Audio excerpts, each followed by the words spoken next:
Welcome to Cottage Remedies. My name is Amélie and today I'm going to be talking about diseases. So a lot of people consider disease to be a bad thing. But the thing is that disease is actually not inherently bad.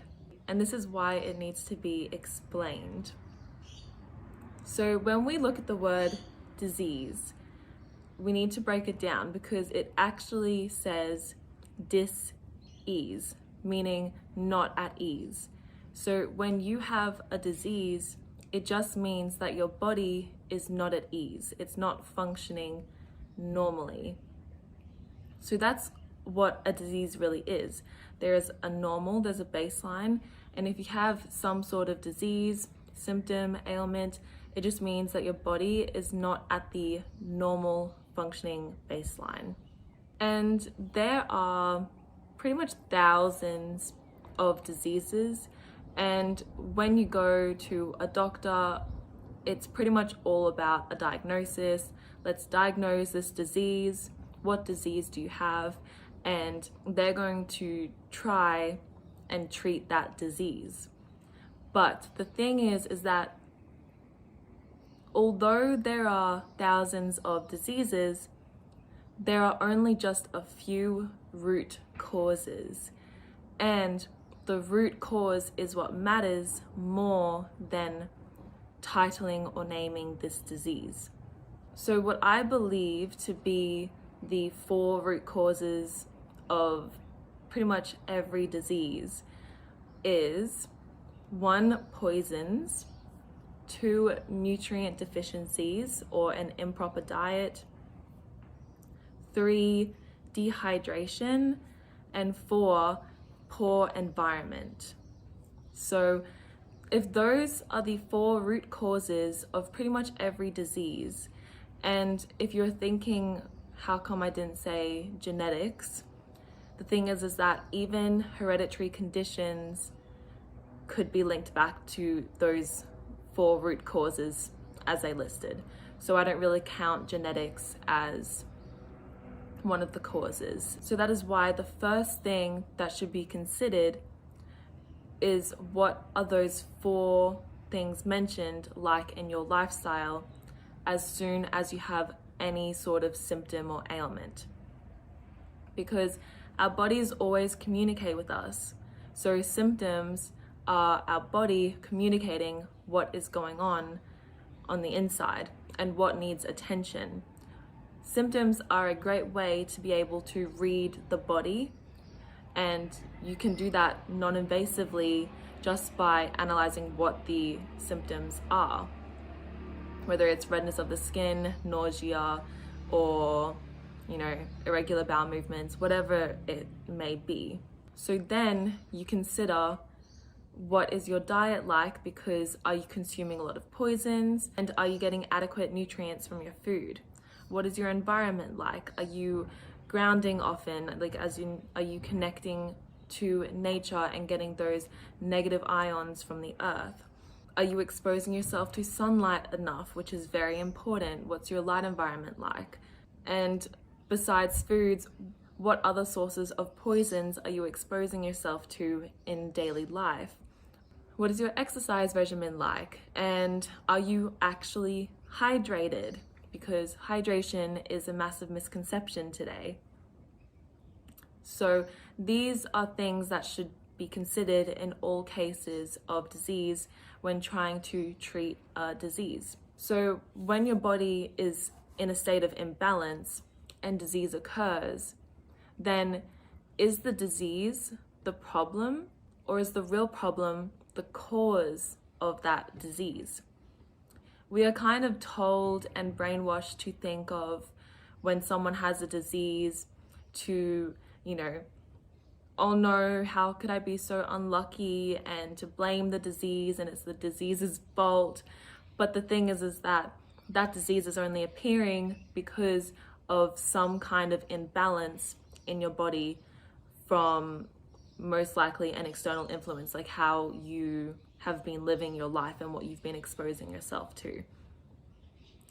So We need to completely reset our opinions of what disease really is in order to correctly start treating and reversing disease in the body. So when you have a symptom, for example, a headache, that means your body is communicating to you that something's not right in your body. There are certain symptoms that can be due to detox, which would most likely be short-term symptoms. Long-term symptoms, or symptoms that are chronic, are more likely to do with a deep-rooted issue that's at hand that needs attention. So, if you have recurring headaches constantly, it could be, you've heard this before, but it could be due to dehydration. But be careful not to dehydrate yourself in the process of trying to hydrate yourself, because of the misconceptions that come with hydration. So what I'm saying here is that if you have a headache, it's your body communicating to you. So instead of saying be quiet to your body because you find the headache uncomfortable, so you want to suppress it by taking a Panadol or a Nurofen, instead you should be listening to your body and treating the problem that your body is communicating to you. This is what pharmaceutical drugs really do. They only suppress symptoms. They don't actually treat the root cause. They are like band-aids to cover up the communication coming from your body. So antibiotics is a very, very commonly prescribed pharmaceutical, and antibiotics actually suppresses inflammation.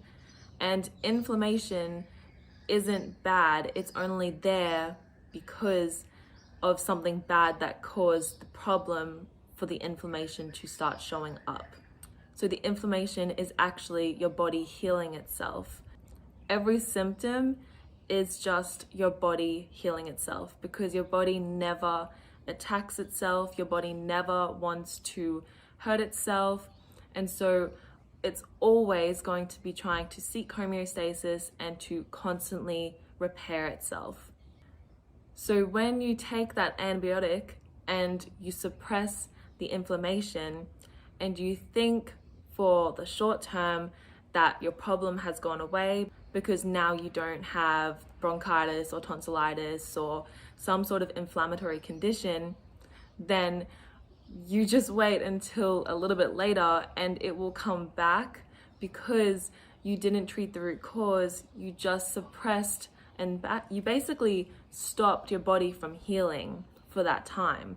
And so what happens is the actual root cause of the issue and the damage that is actually being done, and the poison or whatever it is that's in the tissue, the damage that's being done, is kind of flourishing because your body's healing mechanisms have been halted. One thing that just completely puts this into perspective, as an example, is type 2 diabetes, because people will go to the doctors because they have the symptoms of it, get diagnosed, and then they're put on insulin, and then they don't change their diet or lifestyle at all. Diabetes is one of the clearest indicators that you need to change your diet and lifestyle, yet the doctor doesn't necessarily suggest and tell you how to do that. They just say take this insulin, and then people will continue to go and eat the foods that cause the type 2 diabetes. And so now all the difference is that instead of relying on your pancreas to secrete the insulin, you're just getting it through an injection.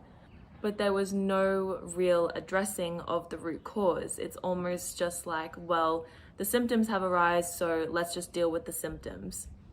The common cold and influenza is a great example of this also.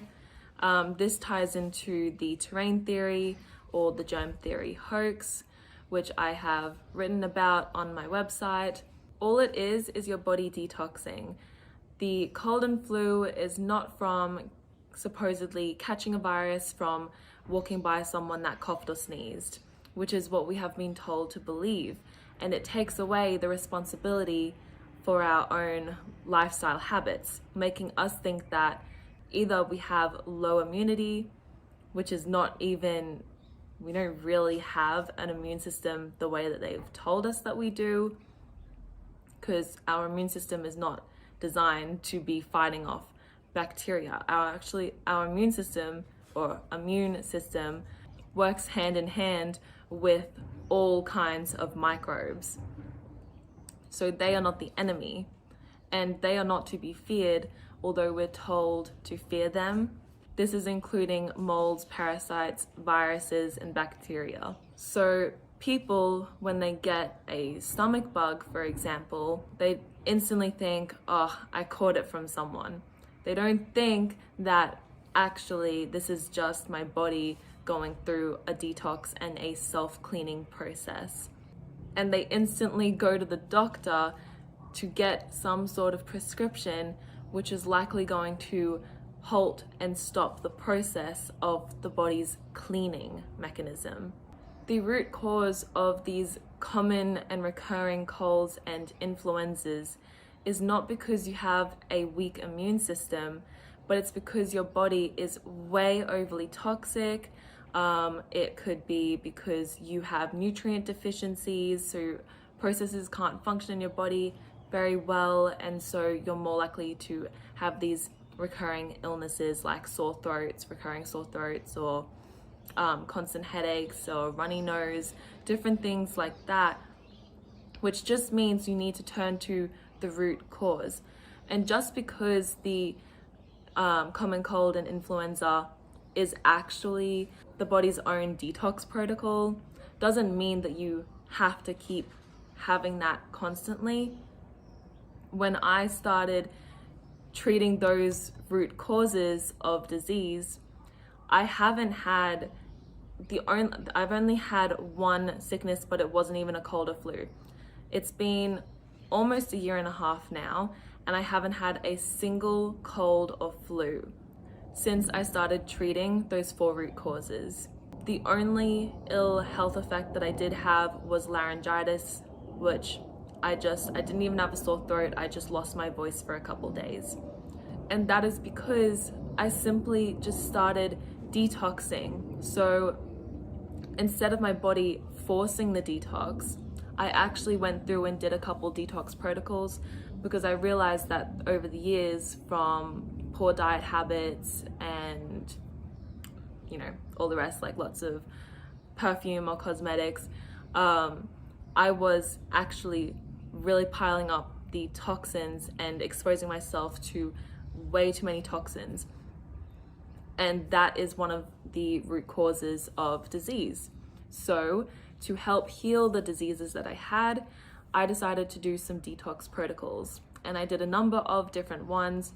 So likely the reason that I haven't had a cold or flu is not because all of a sudden I'm toxin free, but it's because I started taking action on helping my body slowly release toxins with the aiding of the tools that I use to do so, and also through healthy diet. Even hydration and having adequate iodine in your body will help your body naturally detox.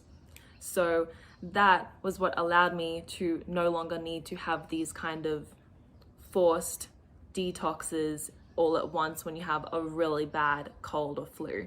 So that is the way that we should be looking at disease, at colds and flus, and stop looking at it as something bad, something to be fought or to blame for your pain, because the disease is your body's way of healing, it's your body's way of protecting itself, and all your body wants to do is find that optimal standard ground that it was designed to be in, of everything functioning and working properly.